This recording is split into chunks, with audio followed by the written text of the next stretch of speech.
శ్రీగురుభ్యో నమః. హరి ఓం. శ్రీమహాగణాధిపతయే నమః. శ్రీమహాసరస్వత్యై నమః. శ్రీగురుభ్యో నమః.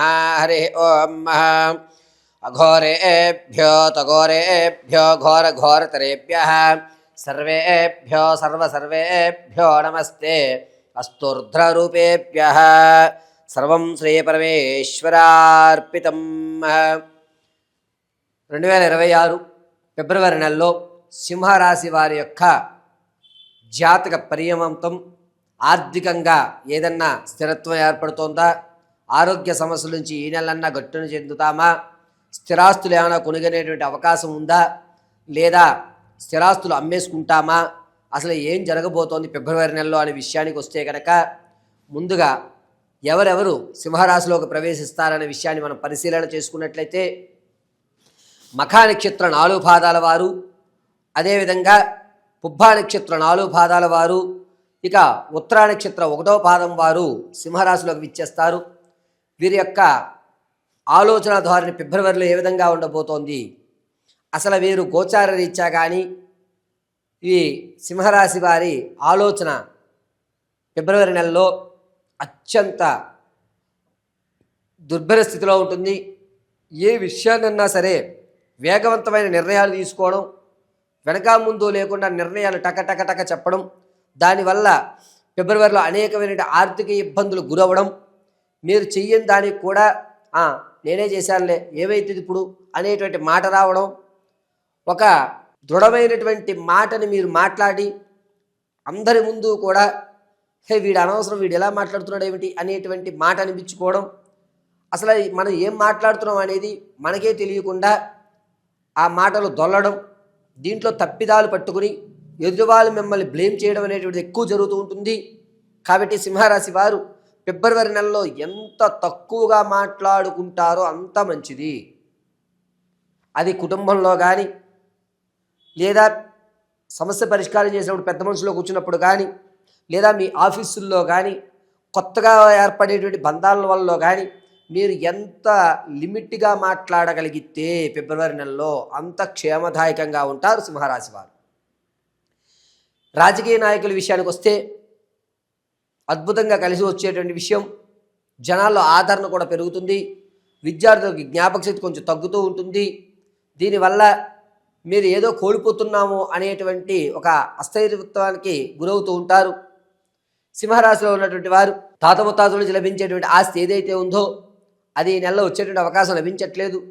ఆర్థిక పరంగా కాస్త ఊరట కలుగుతుంది. పర్వాలేదు, మనకి ఈ సంవత్సరంలో అయినా సరే భగవంతుడు అనుగ్రహం కలుగుతుంది. నాకు సంపాదించిన దాని మీద ఒక ₹10 కనబడటం, వ్యాపారంలో కొంచెం లాభాలు రావడం, కొత్త పరిచయాల్లో మీకు కలిసి రావడంతో అమ్మయ్య ఈ నెల నుంచి నేను మారుతున్నాను, సంక్రాంతి వెళ్ళిన తర్వాత నాకు అద్భుతంగా కలిసి వస్తుంది అనేటువంటి ఒక నమ్మకం అయితే మీకు కలుగుతూ ఉంటుంది. వ్యాపారాలు చేయాలి అనేటువంటి ఆలోచన వారు పరోక్షంగా వ్యాపారం చేయండి, ప్రత్యక్షంగా చేయవద్దు. పరోక్షంగా మీరు వ్యాపారం చేసినట్టయితే కనుక మీకు కలిసి వచ్చేటువంటి సూచన చెప్పవచ్చు. ముఖ్యంగా ఈ సింహరాశి వారు పట్ల సంబంధించి కానీ, అంటే క్లోత్స్ సంబంధించి కానీ, లేదా తోళ్ల పరిశ్రమలు కానీ, కోళ్ల పరిశ్రమ కానీ, మాంసకృతువులు కానీ, మాంసానికి సంబంధించినటువంటి క్రతువులకు సంబంధించి కానీ చేయడం అత్యంత అద్భుతంగా కలిసి వస్తుంది. విదేశాలకు వెళ్ళాలి అనేటువంటి ఆలోచన ఉన్నవారు ఈ నెలలో శ్రీకారం చుట్టకండి, అంత యోగదాయకంగా లేదు. పైగా మీరు ఒకవేళ విదేశాలకు వెళ్దామని శ్రీకారం చుట్టినా ధన నష్టపోయి మీరు చేసేటువంటి ప్రయత్నం వాయిదా పడేటువంటి అవకాశం లభిస్తోంది. ఇక తాత ముత్తాతల నుంచి లభించేటువంటి ఆస్తి ఏదైతే ఉందో అది లభించేటువంటి అవకాశం ఎక్కువగా గోచరిస్తోంది.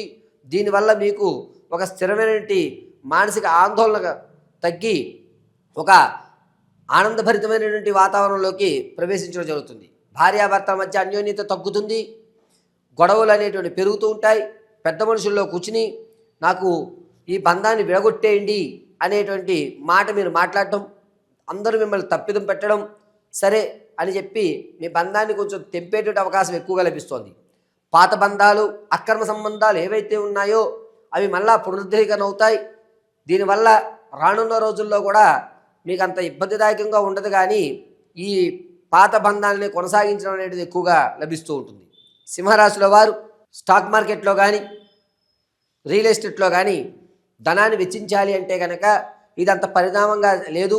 ఈ నెలలో మీరు స్టాక్ మార్కెట్లో కానీ రియల్ ఎస్టేట్లో కానీ పెట్టుబడి పెట్టడం అనేది మంచి సమయం ఎక్కడా గోచరించట్లేదు. ఈ నెలలో స్టాక్ మార్కెట్లో మీరు ధనాన్ని పెట్టగానే ఉండడమే చాలా మంచిది.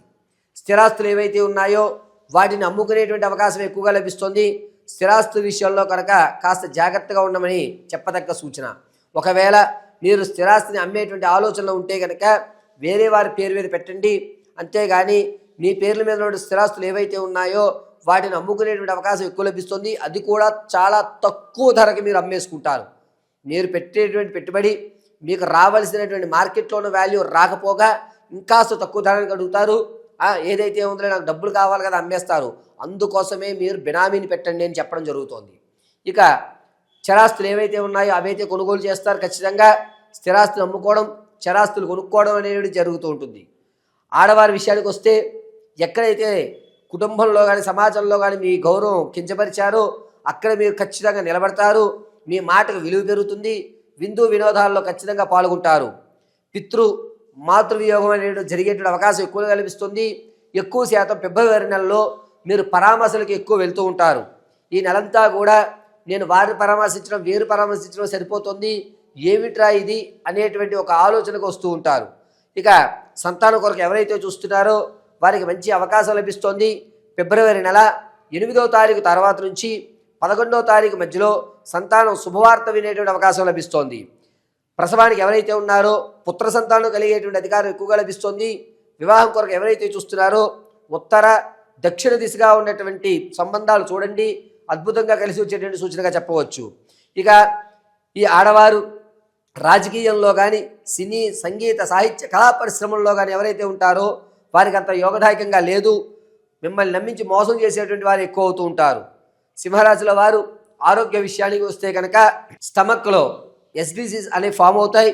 పేగు వరవడం, తిన్నది సరిగ్గా వంట పెట్టబడడం, అస్తమానం మంట అనేటువంటిది కడుపులో ఏర్పడడం అనేది జరుగుతూ ఉంటుంది. చాలా జాగ్రత్తగా ఆరోగ్య విషయంలో ఉండాలి. ఆహార నియమాలు పాటించుకోవడం చాలా మంచిది. ఇక సింహరాశిలో వారి యొక్క జాతక పర్యంతంలో మీ ఆర్థికమైనటువంటి స్థిరత్వం పొందాలి అన్నా, మీకంటూ ఒక ప్రత్యేకమైన గుర్తింపు లభించాలి అన్నా, మీరు అప్పుల బాధ నుంచి తప్పించుకోవాలి అన్నా ఏ విధమైనటువంటి నియమాలు పాటించాలి అంటే ఇప్పటి వరకు చెప్పినటువంటి విషయం అంతా కూడా గోచార రీత్యా మాత్రం తెలియజేయడం జరిగింది. వ్యక్తిగతమైన మీ జాతకాన్ని తెలుసుకోవడానికి కింద స్క్రోల్ అవుతున్న నెంబర్ సంప్రదించండి. మీ date of birth, time, place of birth ఆధారంగా పూర్తి వివరణ చేయడం జరుగుతుంది. ఒకవేళ మీకు కనుక date of birth, time, place of birth తెలియకపోతే మీ ఫోటోను మాకు పంపించడం, మేము అడిగేటువంటి 3 ప్రశ్నలకు మీరు సమాధానం చెప్పడం వల్ల మీ పూర్తి జాతకాన్ని, అసలు ఆర్థికంగా ఎప్పుడు స్థిరత్వం జరుగుతుంది, ఉద్యోగ ప్రాప్తి ఎప్పుడు లభిస్తుంది, వివాహం కాకపోతే ఎప్పుడు వివాహం అవుతుంది, ఒకవేళ వివాహం అయ్యి సంతానం కలగకపోతే ఆ సంతానానికి ఏదన్నా శాంతులు చేసుకోవాలా, లేక అప్పులు తీరేటువంటి మార్గాలు ఏమైనా ఉన్నాయా, మాకు వచ్చేటువంటి ఫ్యూచర్లో వచ్చేటువంటి ప్రమాదాలను మేము తప్పించుకోవాలి అంటే ఏ దేవతారాధన చేయాలి, ఏ హోమాలు చేయించుకోవాలి, ఎటువంటి వ్రతాలు ఆచరించాలి అనేటువంటి పూర్తి విషయాన్ని మీకు తెలియజేయడం జరుగుతుంది. ఇక సింహరాశి వారు ఫిబ్రవరి నెలలో ఏ విధమైన పరిష్కారాలు ఉన్నాయి, ఏ విధమైన నియమాలు పాటించాలి అనేటంటే గోచార రీత్యా సింహరాశి వారు ఫిబ్రవరి నెలలో ప్రతిరోజు కూడా లక్ష్మీ కృష్ణ తులసి మొదటిలో ఆవదంతో ఎర్రటి ఒత్తుతో దీపారాధన చేయడం చాలా మంచిది. పైగా సింహరాశి వారు బుధవారం గణపతి దేవాలయంలో 21 గుంజీలు తీసి గరికమాలని స్వామివారికి సమర్పించడం అద్భుతంగా కలిసి వస్తుంది. పైగా సింహరాశిలో వారు కొత్తగా ఏర్పడేటువంటి బంధాల వల్ల రానున్న రోజుల్లో అద్భుతాలు సృష్టించాలి అంటే కేవలము గణపతి ఆరాధన ఒక్కటి మాత్రమే మిమ్మల్ని రక్షించేటువంటి దైవంగా చెప్పవచ్చు. ప్రతిరోజు కూడా చందనాన్ని అడ్డంగా ధరించండి, అద్భుతమైన ఫలితాలు మీరు చూస్తూ ఉంటారు. సింహరాశి వారి యొక్క ఆలోచన ధోరణి కానీ ఆర్థిక స్థిరత్వాన్ని కానీ లక్ష్మీ గణపతి ఆరాధన గావించండి, శుభస్య శీఘ్రంగా ఉంటుంది.